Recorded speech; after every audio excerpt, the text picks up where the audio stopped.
Selon le dernier rapport du GIEC, 10% de la population mondiale est menacée par la montée des eaux, l'une des multiples conséquences du réchauffement climatique. À Rouen, l'association Gueule d'Atmosphère accompagne les citoyens à prendre leur place dans la lutte contre ce dérèglement climatique. Bonjour à tous, dans le MAG aujourd'hui, je reçois Étienne Levallois, responsable de cette association. Bonjour. Bonjour. L'association Gueule d'Atmosphère existe depuis février 2019. En juin 2023, elle comptait 72 adhérents. Pour commencer cette émission, est-ce que vous pouvez nous présenter cette association ? Comment est-elle née ? Alors, Gueule d'Atmosphère, c'est une association qui propose aux citoyens de défendre le vivant et le climat, sachant qu'individuellement, on est tous en grande difficulté puisque ce sont des problèmes planétaires. Donc, la première chose, c'est de se rassembler, de mettre en commun nos compétences, nos motivations pour pouvoir échanger, s'informer davantage. Et puis, canaliser, je dirais, nos énergies et nos idées et notre stress aussi dans l'action. Alors l'objet de l'association est de contribuer à une plus grande mobilisation de la société contre le réchauffement climatique et plus précisément contre les émissions de gaz à effet de serre. Concrètement, quelles sont vos missions ? Voilà, alors comme je viens de l'évoquer, en fait aujourd'hui on vient d'élargir nos statuts à la défense du vivant, parce que c'est quand même ça le premier message à faire passer. Et effectivement on a une spécialisation climat, nos missions, il y a toujours la dimension de sensibilisation et d'information, mais aujourd'hui on est majoritairement tourné vers l'action. Alors exemple, isolation solidaire, ISO solidaire, c'est accompagner des ménages modestes et très modestes, propriétaires de leur logement pour isoler leur maison. Allez-y, pardon. Je vous en prie, je donne 2-3 idées, je ne vais pas tout développer, mais sur le plan de la mobilité, donc nous avons eu un projet qui s'appelle Navette 3, qui est un transport en commun en temps réel, qui permet en fait là où le bus, les différents transports classiques en commun, donc du coup économe en énergie et peu émissif d'effet de serre, quand ces transports-là ne fonctionnent pas, le soir, la nuit, sur certains trajets, ce projet Navette 3 avait prétention de répondre à ça.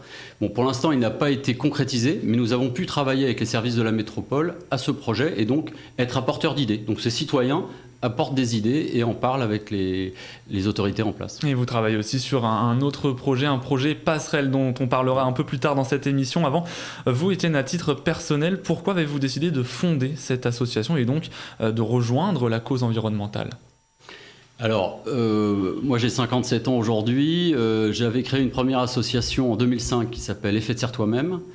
Et l'idée était la même, l'idée était de mobiliser les citoyens, de voir ce qu'on pouvait faire. À l'époque, je me posais les questions vraiment sur un plan existentiel, en fait, qu'est-ce que je peux faire ? Enfin voilà, toutes ces questions-là. À quoi je sers ? Est-ce que ça a un sens de s'engager ? Est-ce que je vais plutôt vers la politique, voilà. Et donc j'avais pris cette décision-là. Et en 2019, Gueule d'Atmosphère, je dirais c'est une nouvelle vague d'une certaine manière, une nouvelle, ça fait le lien avec le clin d'œil du titre de l'association, le clin d'œil au cinéma. Mais c'est toujours la même idée, mais comme je vous ai dit, on était plus sur la découverte et la sensibilisation dans les années 2000, et aujourd'hui on est plus tourné vers l'action. À l'heure où l'on entend beaucoup parler d'éco-anxiété, votre association est quant à elle plutôt positive et optimiste puisqu'elle tente de proposer, vous l'avez dit, des alternatives notamment à l'utilisation de la voiture. Et une autre alternative à la voiture, c'est bien évidemment le vélo. Pourtant, selon l'association Vélo de Rouen et sa métropole Sabine, moins de 3% des actifs de la métropole se rendent au travail à vélo. Pourquoi, selon vous, ce moyen de mobilité douce ne rencontre pas un grand succès à Rouen ? Alors, je crois qu'il y a plusieurs choses dans votre question. D'abord, la question de l'espoir, de l'optimisme. Alors moi, j'aime bien les formules simples et les choses simples. Je crois que tant qu'il y a de la vie, il y a de l'espoir, comme on dit.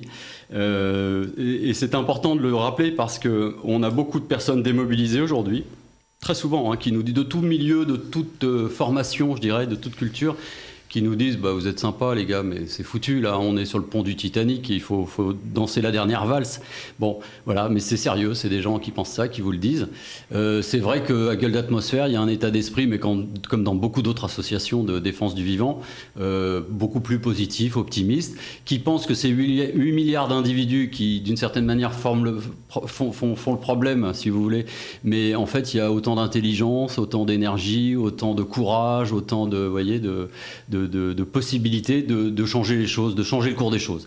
Même si, comme le rappelle le fameux Jean Covici, les lois de la physique s'imposent à nous, mais voilà, il nous appartient aussi de nous adapter et puis je pense, développer un autre système. Mais voilà, c'est très ambitieux. Et alors, la deuxième partie de votre question, si j'ai bien retenu, sur la question du vélo. Exactement. Eh bien, je dirais, elle découle de la première partie, c'est-à-dire que finalement, face à l'ampleur du problème, cette sidération, et puis aussi le retard qu'on a pris sur toutes ces questions, c'est-à-dire que c'est des questions qui sont connues même des décideurs, des dirigeants depuis 40 ou 50 ans. Hein. Alors, peut-être pas tous les dirigeants, mais je dirais un certain nombre de personnes acteurs de notre société, actrices de notre société. Et donc, du coup, la question du vélo c'est dérisoire, si vous voulez. C'est tellement plus facile d'avoir une voiture. Alors, au passage, ça pose un problème de justice sociale, parce qu'aujourd'hui, dans une ville, une agglo de 600 000 habitants, est-ce que tout le monde peut avoir sa voiture? Est-ce que tout le monde peut avoir 2 voitures? Enfin, on voit bien qu'on est dans des problèmes très larges. Et donc, le vélo a été complètement négligé de ce point de vue-là. Alors, partout en France, hein, notamment à Rouen, l'une des difficultés rencontrées par les cyclistes est la cohabitation avec les véhicules à moteur. Comment, justement, réussir à faire une cohabitation entre tous ces moyens de transport? Alors ça aussi c'est une question importante. Du coup, comme on a changé d'époque, aujourd'hui le vélo, chacun commence à comprendre à quel point il est important de le développer. La question des associations concernées par ce sujet, c'est pour l'essentiel, hein, et des autorités aussi évidemment, les petits trajets de moins de 5 km ou de moins de 2 km. Là, il est évident, si vous voulez, l'idée c'est à chaque fois qu'on peut, c'est lâcher la voiture. Donc là, c'est surtout par exemple pour les problématiques urbaines ou périurbaines. Mais justement, comment garantir la sécurité des cyclistes? Oui, alors avec toutes les voitures qui circulent dans la métropole. C'est le sens de votre question, effectivement. Du coup, ce que je veux dire, c'est que c'est des problématiques nouvelles. C'est-à-dire qu'aujourd'hui, le fait qu'il faille partager la rue, hein, il y a une fameuse association qui s'appelle Rue de l'Avenir, dont l'idée maîtresse c'est partageons la voie publique. Elle se heurte à des habitudes, à des certitudes parfois, c'est-à-dire qu'un certain nombre de gens avec leur voiture pensent que ce sont eux les gens importants, ils ont des rendez-vous, ils ont un emploi du temps. Bon, alors c'est vrai que quand on vient de loin, enfin, il y a toujours des justifications, on est très forts nous les humains pour ça, et en même temps, eh bien, on se rend compte que quand on essaye autre chose, que le vélo c'est bon pour la santé, c'est bon pour l'air de nos villes, donc c'est bon pour les enfants, pour les personnes âgées Bon, et vous voyez, il y a un système vertueux. Donc je réponds à votre question, du coup c'est complexe, parce que vous voyez, il y a des habitudes, et il y a un espace qui est limité, celui de nos rues et nos voiries, qu'il faut partager. Et justement, en ce moment, l'association travaille sur un projet passerelle pour pouvoir permettre de relier à vélo uniquement la partie habitation de Sotteville au chemin de Halage, en passant par-dessus la gare de triage au-dessus donc des voies ferrées. Est-ce que vous pouvez nous en dire un peu plus sur ce projet ? Oui, alors c'est un beau projet qui est porté par un de nos adhérents et administrateurs qui s'appelle Dominique Bier. C'est un vieux projet qui a environ 30 ans, d'après mes informations, qui probablement n'était pas mûr pour les raisons que je viens de vous indiquer, c'est-à-dire que la pratique du vélo étant, il y a quelques années, était peut-être de 1% dans la ville de Rouen et moins que ça. Pourquoi aujourd'hui faire ce projet alors que les Rouennais finalement n'utilisent pas non plus beaucoup le vélo ? Voilà, alors comme on se l'est dit hors micro, en fait aujourd'hui ça décolle un peu, on arrive autour de 3%, et puis la prise de conscience par nos décideurs et par nos concitoyens de l'importance du vélo a sérieusement augmenté. Et donc maintenant, ce qu'il nous faut, c'est des sortes de locomotives, d'actions fortes. Alors si vous voulez, ce projet passerelle au-dessus de la gare de triage, il a plein d'intérêts. C'est-à-dire d'abord, il va relier une zone d'activité commerciale de 10 000 personnes. Donc on est sur le territoire de Sotteville-lès-Rouen et de Saint-Étienne-du-Rouvray. Donc vers ces communes qui sont séparées donc par le boulevard industriel et par la gare de triage.